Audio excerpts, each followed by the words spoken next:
Hello from the PCT near LA, and look who's here, my friend Claire.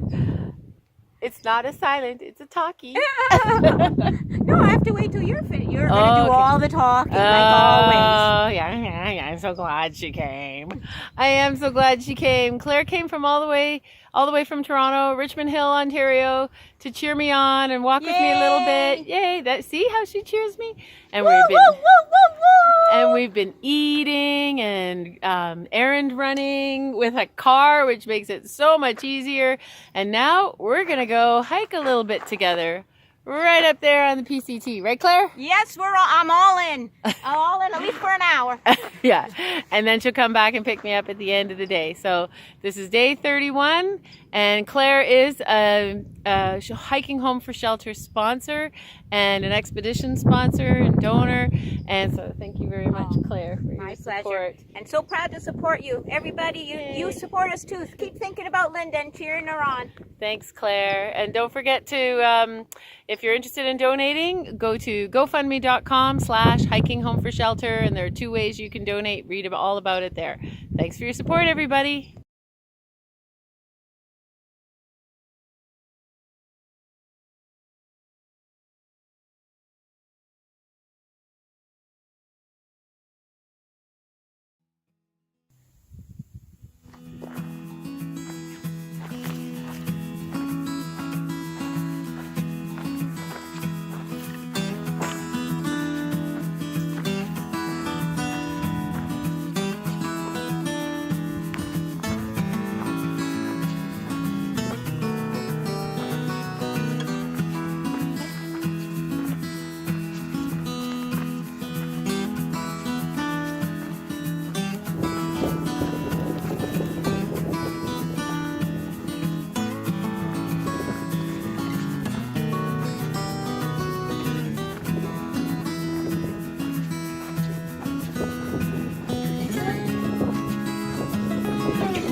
Well, we know we're near industrial civilization because we have power lines.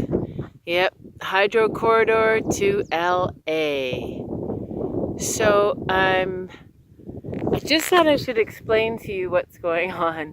So my friend Claire Laughlin, who's a very dear friend of mine, we started teaching together back in the 80s, and Claire remained a teacher her whole career and went up the ladder into various higher levels of the school board and our provincial unit.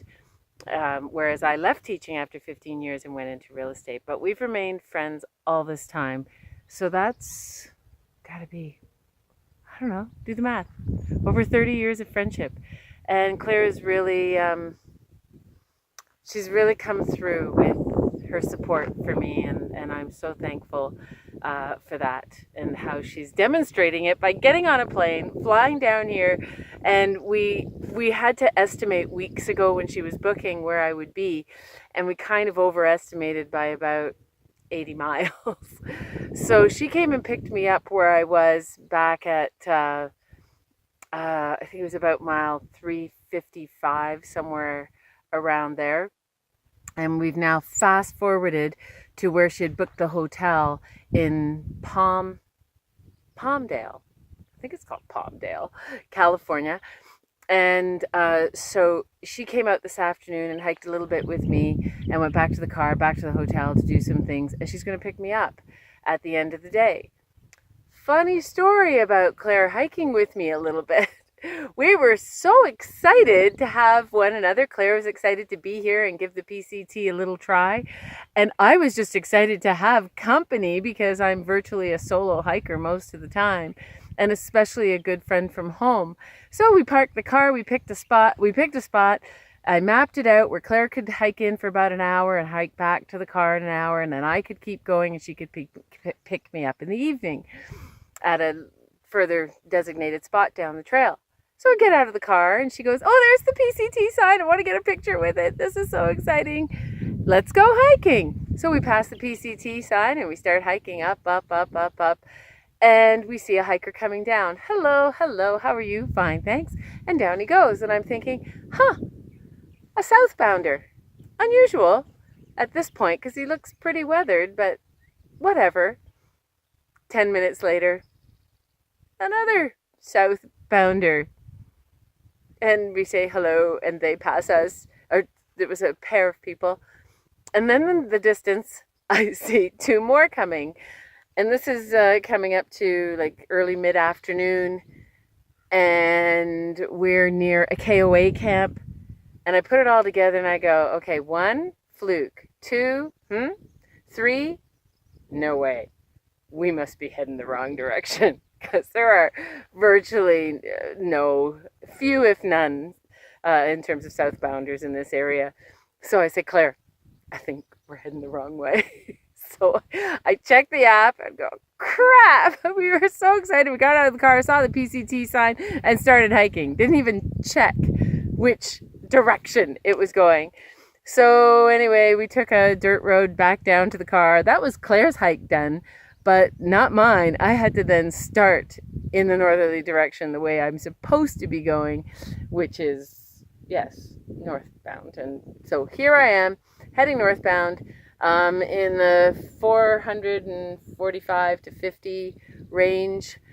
So my quote of mileage is going to be off for a little bit for the next few days while I'm enjoying Claire's company. Oh! And she's putting me up in a hotel with her, which is just beautiful. We were able to run errands and resupply this morning, hit up a Walmart, and it's just so lovely to have her company, and I really, really appreciate it. So if you, as a supporter of Hiking Home for Shelter, would like to meet me somewhere along the trail, reach out to me or reach out to my husband Gord, and he may be able to help you predict exactly close to where I would be, with maybe a little more precision now that I'm more used to my pace.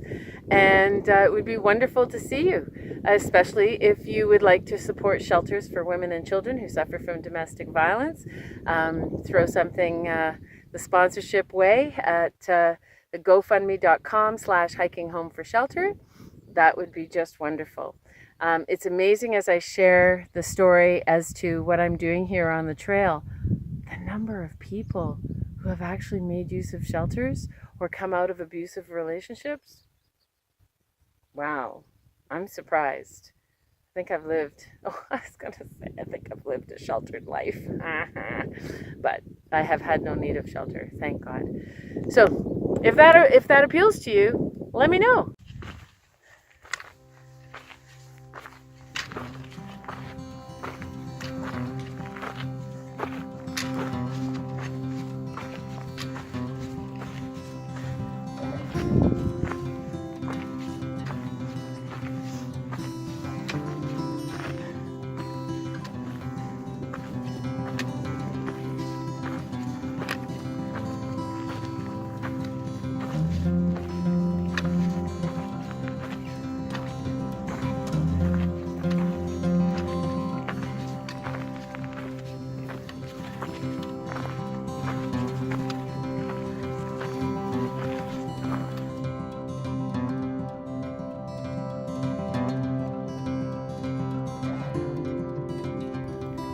So this could be tricky.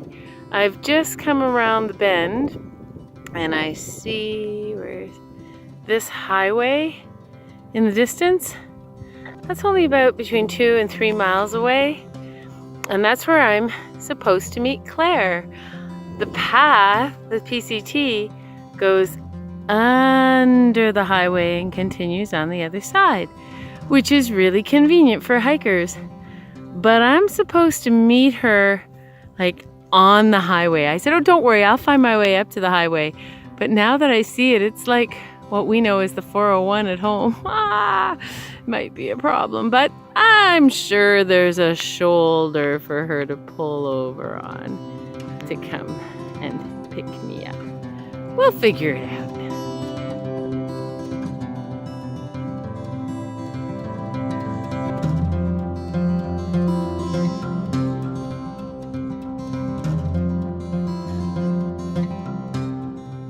I just saw my second rattlesnake. Okay, this one was not nearly as passive as the last one. He was, again, stretched across the trail, but as soon as I came around the bend, he starts rattling and going across the trail and down into the bush beside the trail. But then he stopped in the bush and curled and kept rattling. Like, I can't do the sound. And I'm like, but I have to get past that bush, and you're rattling. Okay, the fact that you're down in the bush, can you like spring at me from the bush? Maybe it can, I don't know if it can. Anyway, he kept rattling and rattling and rattling, so I tiptoed, ran past the bush, and he kept rattling behind me. Well, I'm about 50 feet past it now, so unless he's silently following me, I think I'm in the clear.